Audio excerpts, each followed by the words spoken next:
بسم اللہ الرحمن الرحیم کہ قائد اعظم کی وسعت نظر، حکمت عملی اور وہ دانشوری، وہ فلسفیانہ سوچ کہ جس میں بارے میں سوچ کر آپ حیران اور دنگ رہ جائیں گے کہ قائد اعظم سے مصری صحافی نے ایک سوال کیا جب قائد اعظم پاکستان بنانے کی کوشش کر رہے تھے، تو اس نے کہا کہ آپ کیسے ایک اقلیت کے بارے میں، ایک علیحدہ مملکت کے لیے کوشش کر رہے ہیں، ایک علیحدہ مملکت بنانے کی کوشش کر رہے ہیں، حتیٰ کہ حقیقت یہ ہے کہ کسی بھی اقلیت کے لیے علیحدہ مملکت کا تصور پیش کرنا جمہوریت کے منافی ہے۔ تو قائد اعظم نے حقیقی معنوں میں جمہوریت کی تعریف کر کے بتایا اور کہا کہ میں یہ صرف یہاں برصغیر کے مسلمانوں کے لیے یہ ریاست نہیں بنا رہا، بلکہ یہ ریاست سینٹرل ایشیا اور ایشیا کے تمام ممالک کی طرف سے بنا رہا ہوں۔ اگر اس ملک کا میپ اور پاکستان کا میپ نقشہ دیکھا جائے، اگر یہ ملک نہیں بنتا تو نہ مصر بچے گا، نہ شام بچے گا، نہ ترکی بچے گا، کوئی بھی ملک اس سے نہیں بچ سکتا۔ اگر اس کا نقشہ اٹھا کر دیکھ لیا جائے تو یہ ساری کی ساری ہندو اسٹیٹ بن جائے گی۔ یہ وہ سوچ تھی جو قائد اعظم نے اپنی حکمت عملی، دانشوری سے اس مصری صحافی کو جواب دیا اور کہا اگر پاکستان نہیں بنتا، اگر یہ مملکت خدا داد نہیں بنتی، مسلمانوں کی اقلیت میں ایک علیحدہ مملکت خدا داد نہیں بناتے، تو اس کے نزدیک جتنے بھی ملک ہیں وہ غیر مسلم ممالک ریاست میں شامل ہو جائیں گے۔ اور جس کا آج ہم نے مشاہدہ بھی کر لیا ہے کہ اگر یہ ملک نہ ہوتا تو برصغیر میں کوئی بھی مسلم ممالک نہیں بچ سکتا تھا، اور یہ پورا کفر مل کر اسلام کا ستیہ ناش کر دیتا ہے، اسلام کو اتنا نقصان پہنچاتے جتنا سوچ ہی نہیں ہے۔ اور یہ وہ ریاست تھی جس نے ایک بہت ہی باکمال اور لاجواب فوج دی ہے اس ملک کو، جو دنیا کی معروف ترین، مشہور ترین اور مانی تانی فوج ہے، اور دنیا میں ایسا اسلحہ کسی بھی اسلامی ریاست کے پاس نہیں ہے جو پاکستان کے پاس ہے۔ دنیا کی واحد اسلامک اٹامک پاور ہے، جس کی وجہ سے جب بھی کوئی ملک میلیاں کسی بھی اسلامی ملک کی طرف اٹھا کر دیکھنا چاہتا ہے تو ان کے ذہن میں یہ ضرور کھٹکتی ہے کہ کہیں پاکستان سامنا نہ کر جائے،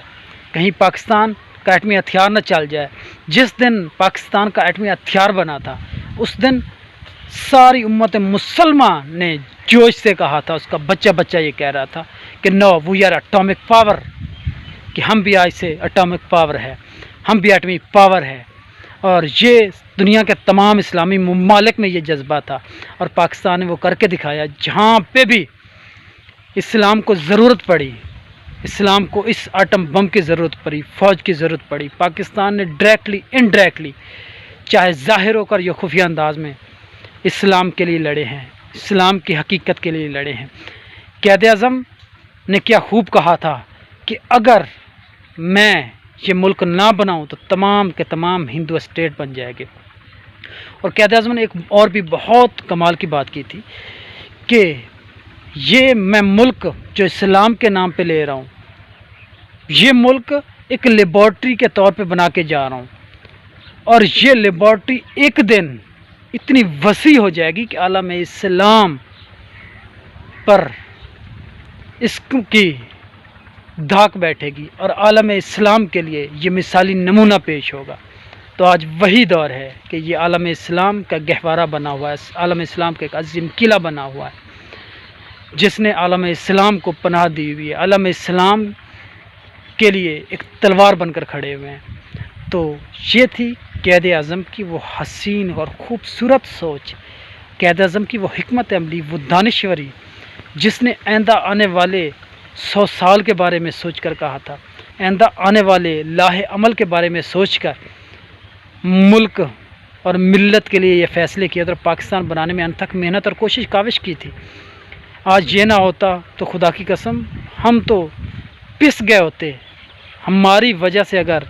اس ملک پاکستان کی وجہ سے اگر اسلامی ممالک کی عزت ہے، تو طاقت ہے،